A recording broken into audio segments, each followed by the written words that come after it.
To break down President Trump's meeting with Venezuelan opposition leader Maria Corina Machado at the White House today, we welcome on former U.S. Ambassador to Venezuela, Charles Shapiro. Ambassador Shapiro, thank you so much for joining us here. Machado today was at the White House where she gave President Trump the Nobel Peace Prize that was awarded to her back in October. Here she is afterwards at the Capitol. Let's take a look.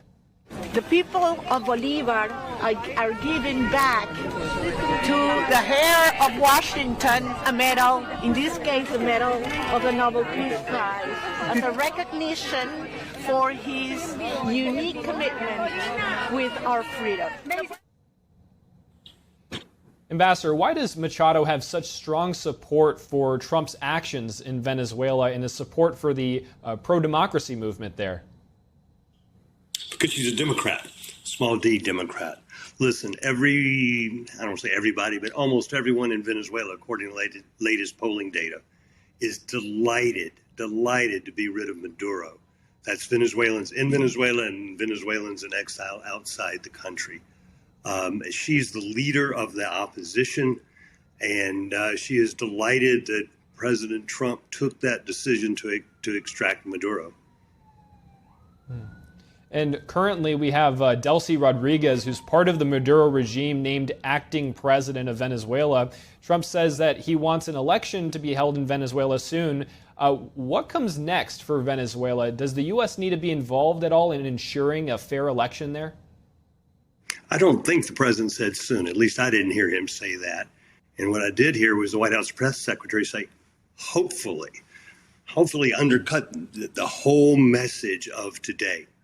Look, Maria Corina Machado is the most popular politician inside Venezuela today. Delcy Rodriguez may be the least respected politician inside Venezuela today. The Trump administration is betting on Delcy Rodriguez, betting on stability over democracy. And you can make an argument that maybe that's necessary over the short run. But over the medium to long term, that's an unstable situation.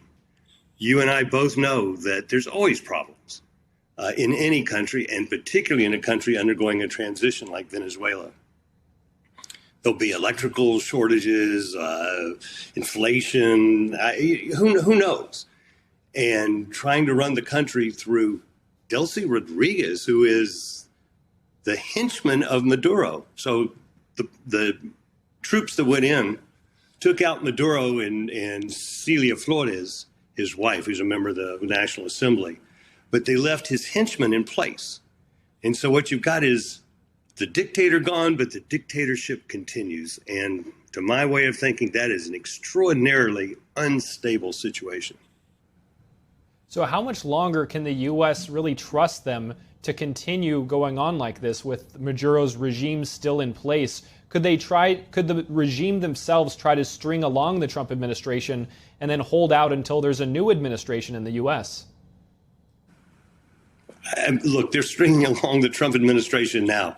They're saying to Trump what Trump wants to hear. But Delcy Rodriguez gave a speech in the National Assembly today in Caracas that was, absolutely not one bit remorseful for what's gone on for the past 25 years of dictatorship and repression in Venezuela. That's right. Yeah, I mean, she's totally in support of Maduro and his calling for his release. But how will the capture of Maduro more broadly impact the Cuban regime, which has been so reliant on Venezuelan oil, which is also Mexico has promised to send more oil to Cuba now.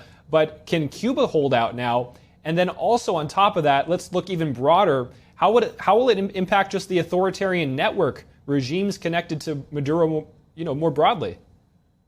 Well, we're working with an authoritarian regime. So what we're doing is sending mixed messages right now. Look, one of the things that I expect has already happened or is about to happen is that we, the United States, will stop oil shipments going from Venezuela to Cuba. Cuban economy is under enormous pressure right now. It's ever since COVID, it's been the tourism industry has collapsed. Cuban economy has collapsed. It's a country with 11 million people. Somewhere between 2.5 and 3 million people have left the country in the past 3 years. And it's always been a hope of Cuban Americans and the right in the United States that if we just squeeze harder, that the regime will collapse in Cuba. Maybe that will happen. They've held on for 60 years. Is this what's going to push them over? And these guys are really tough and able to hang on.